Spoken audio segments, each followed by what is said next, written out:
Hey everyone, welcome back to the Ice Park. Mike Schultz with you once again live and direct. We've got a few things to pass along. First of all, at 9 o'clock tonight, they're going to blow the horn. That means the ice carving is completed for the single blocks. And also, since yesterday, if you'll look over my shoulder, and my cameraman will be showing you all the ice they brought in. They brought in some more ice to build some more figurines and some more things for the kids. And boy, this thing is really filling up good.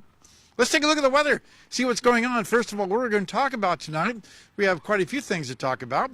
And the first of them is going to be more clouds. It's not as cold tonight. In fact, the clouds are moving in right now, and temperatures were stabilized quite a bit today, so the melting was not as bad for the ice carving.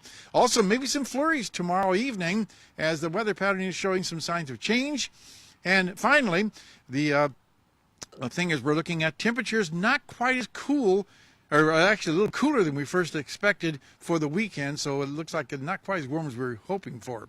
Okay, let's take a look at our satellite picture for tonight, get things rolling and see what's going on. As you can see, there are more clouds moving in from the south. That is the pattern changing. The high pressure ridge that's been sitting over us is now starting to break down and allow some of that moisture to move in.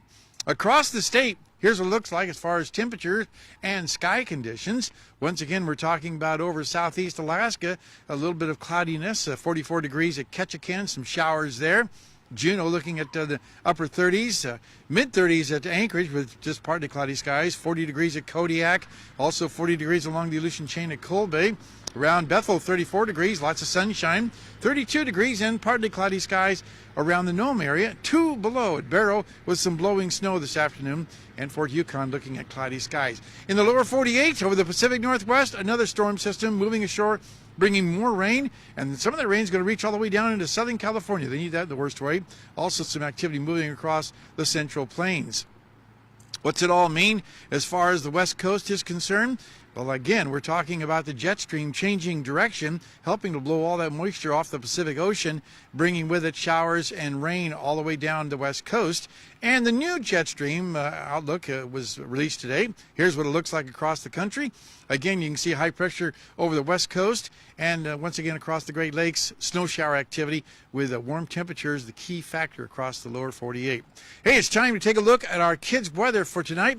Again, all this week we've been talking about the kids from Ann Wien Elementary School, and tonight here's a young man with a question for me about weather. What else? Hello, my name is Anthony, and I'm in 5th grade in Ann Wien Elementary School in Miss Jean Noble's class. And I have a question for the weatherman. What causes weather?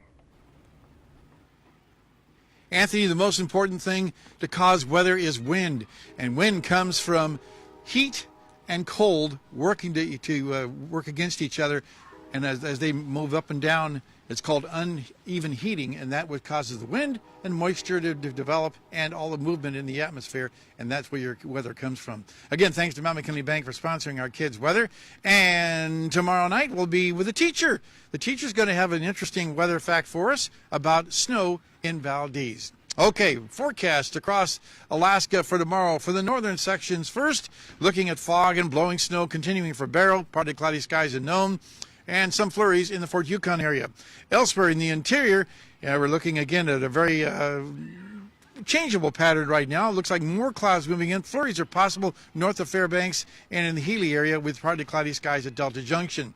Over southeast Alaska, their weather is changing also. Looks like more rain in the forecast, rain and snow at Juneau, and periods of rain for Ketchikan, while over to the southwest part of the state, for the most part, looking at, again, a little bit of a change, partly cloudy skies north and Bethel and Cold Bay, and mostly sunny skies at Kodiak, and down across the Anchorage Bowl, also looking at pretty good weather there. As you can see, decreasing clouds in Anchorage and also Homer, mostly sunny in Valdez. Okay, our temperatures at the airport right now are starting to drop, and our high today was only right around the 21 degree mark with 17 degrees currently, a little last night at 5 below, and our sunrise and sunset working out to about 10 hours and 19 minutes.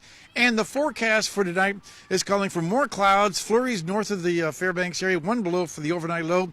Tomorrow, looking at more clouds and then a possibility of flurries in the Fairbanks area with 26 degrees and temperatures, again, not as cold and not as warm as we were hoping for.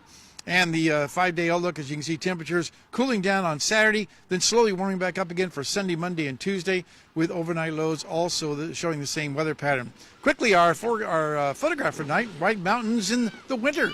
Cheryl Dawkin was the one that sent that in.